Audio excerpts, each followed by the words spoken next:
திருவாரூர் மண் ஸ்டாலின் மண்ணாக இருந்தாலும் அங்கு ஜெயிக்கப் போவது அதிமுக தான் என கழக பொதுச் செயலாளர் எடப்பாடி கே பழனிசாமி சூளுரைத்திருக்கிறார். திருவாரூர் தெற்கு வீதியில் நடைபெற்ற தேர்தல் பிரச்சார பிரம்மாண்ட பொதுக்கூட்டத்தில் நாகை நாடாளுமன்ற தொகுதி அதிமுக வேட்பாளர் சுர்ஜித் சங்கரை ஆதரித்து கழக பொதுச் செயலாளர் எடப்பாடி கே பழனிசாமி தீவிர பிரச்சாரம் மேற்கொண்டார். இந்த நிகழ்ச்சியில் முன்னாள் அமைச்சர்கள் காமராஜ், OS மணியன், ஜீவானந்தம், கழக அமைப்பு செயலாளர்கள் சிவா ராஜமாணிக்கம், ஆசிமணி உள்ளிட்ட அதிமுக மற்றும் கூட்டணி கட்சி நிர்வாகிகள் பங்கேற்றனர். இந்த நிகழ்ச்சியில் கலந்து கொண்ட பொதுச் செயலாளர் எடப்பாடி கே பழனிசாமிக்கு உற்சாக வரவேற்பு வழங்கப்பட்டது. எங்கள் அன்பு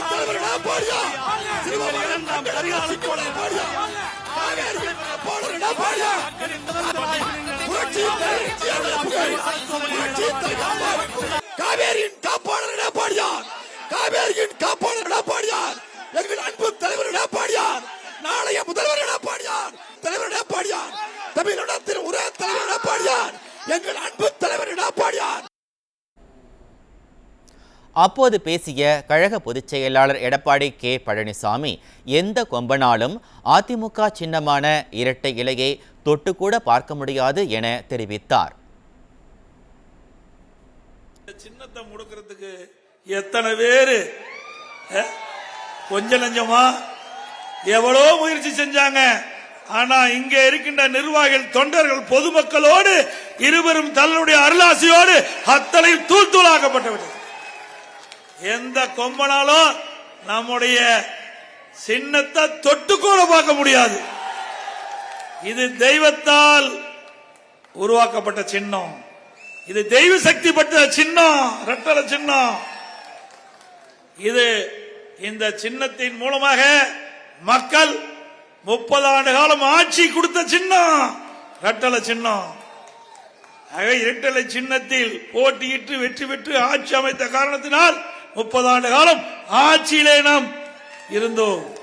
30 ஆண்டு கால ஆட்சியிலே தமிழகம் ஏற்றம் பெற்றது, தமிழகம் வளர்ச்சி பெற்றது. இந்தியாவிலேயே முதன்மை மாநிலம் என்று சொன்னால் அதற்கு காரணம் அதிமுக அரசாங்கம், அதிமுக கட்சி. ஸ்டாலின் அவர்களே, இந்த மண் உங்க மண்ணா இருக்கலாம், ஆனா வெல்ல போவது அதிமுக. கடந்த 10 ஆண்டு அதிமுக ஆட்சி இருண்டாச்சா. நான் ஏற்கனவே சொன்னேன், கண்ணை மூடிட்டு இருந்தா இருண்டா தான் தெரியும், இருளா தான் தெரியும். கண்ணை திறந்து பார்த்தா தான் வெளிச்சமா தெரியும். அதிமுக ஆட்சியில் போடப்பட்ட திட்டங்கள் உங்களுக்கு தெரியலன்னா உங்களுடைய அரசு அதிகாரிகளை கேட்டு தெரிஞ்சுக்கங்க. அதிமுக ஆட்சி என்பது 10 ஆண்டுகள் ஆட்சி, ஒரு பொற்கால ஆட்சி. திரு ஸ்டாலின் அவர்கள் இந்தியாவிலேயே சூப்பர் முதலமைச்சர், முதன்மை முதலமைச்சர். எதுல? ஊழல் செய்வதில், ஊழல் செய்வதில் முதன்மை முதலமைச்சர். போதைப்பொருள் விற்பனையே தமிழகம் முதலிடம். எல்லாவற்றுக்கும் மேலாக கடன் வாங்குவதிலே முதன்மை மாநிலம் தமிழ்நாடு. இந்தியாவிலேயே அதிக கடன் வாங்கின முதல் மாநிலம் தமிழ்நாடு. தொடர்ந்து பேசிய அதிமுக பொதுச் செயலாளர் எடப்பாடி கே பழனிசாமி, திமுகவின் பொய் மூட்டைகளை மக்கள் புரிந்து கொண்டதால் ஸ்டாலினின் கவர்ச்சிகரமான பேச்சுகள் மக்களிடம் இனி எடுபடாது என தெரிவித்தார். குடும்பத்தை கொடுக்கணும், எனக்கு வரலைங்க, எனக்கு வயிறு இருக்குது, நானும் சாப்பிடுவேன்னு ஏன் கொடுக்க மாட்டேங்கிறீங்க அப்படின்னு கேட்டாங்க.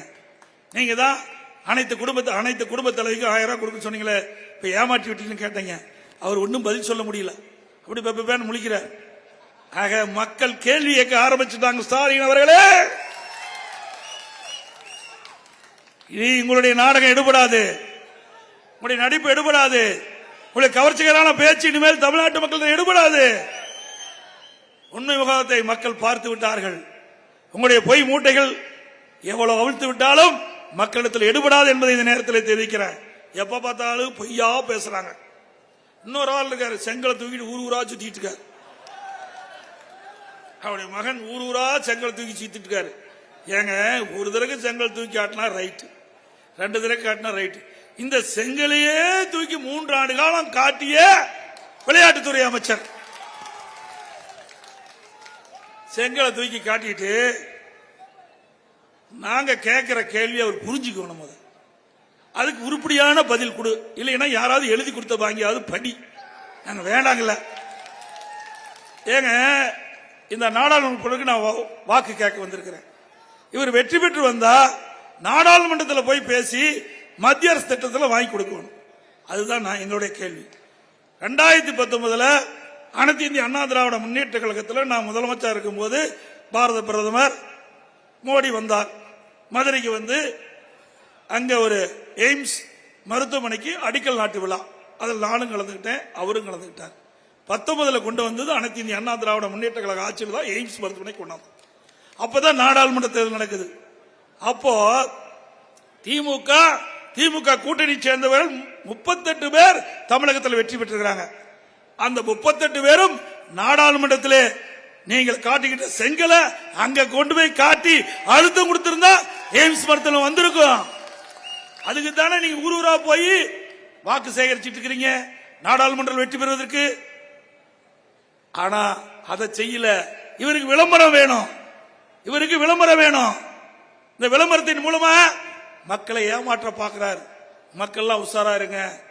இந்த செங்கலை எங்க கொண்டு போய் காட்ட வேணுமோ அங்க காட்டா அதுக்கு பலன் கிடைக்கும். மேலும் வேகமாக நிறமாறும் கட்சி திமுக என்றும் விவசாயிகளுக்கு விரோதமான அரசு திமுக அரசு என்றும் குற்றம் சாட்டிய அதிமுக பொதுச் செயலாளர் எடப்பாடி கே பழனிசாமி 40 தொகுதிகளிலும் அதிமுக வெற்றி பெறும் என்றும் தெரிவித்தார்.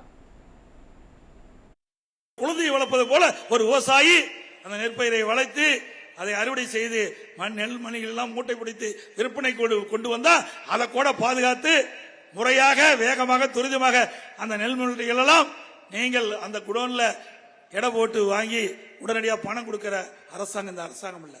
அதுல பார்த்தா 40 ரூபா லஞ்சம் வாங்குறாங்க. ஒரு மூட்டைக்கு 40 ரூபா லஞ்சம் வாங்குறாங்களாம் நேரடி நெல் கொள்முதல் நிலையத்தில். இப்படிப்பட்ட ஊழல் அரசாங்கம் அகற்றப்பட வேண்டும்.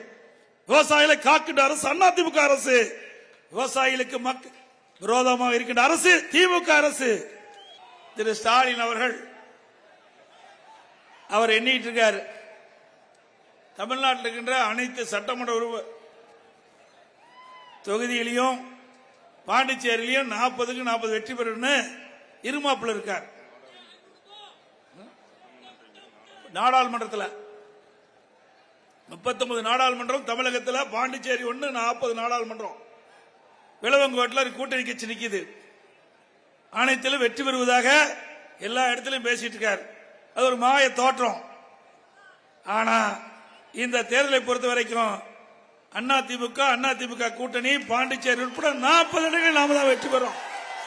பச்சோந்தி கூட கொஞ்சம் நேரம் கழிச்சு தான் நிறம் மாறும். ஆனா அதை விட வேகமாக நிறம் மாறுகின்ற ஒரே கட்சி திமுக கட்சி. இருக்கின்ற வரை நாங்க விசுவாசமா இருந்தோம். இப்ப கூட்டணியிலிருந்து விலகிட்டோம். அதுக்கு பின்ன எதுக்குப்பா கள்ள கூட்டணிங்கிற கள்ள தொடர்புங்கிற இதெல்லாம் உங்களுக்கு கைவந்த கலை. இது பாரம்பரியமா உங்களுக்கு இருக்கிறது, இன்றைக்கு நேற்றல்ல. அதனால பழக்க தோசை விடாதுங்க. அதனாலதான் அப்படிப்பட்ட பேச்சு பேசுறாங்க. ஒரு கூட்டணியிலிருந்து வெளியில் வந்துட்டோம். அதுக்கு பிறகு எங்களையா நீ பேசுற? எங்களுக்கு உங்களுக்கு என்ன தொடர்பு? பொறாம, தோல்வி பயம் வந்துட்டுது.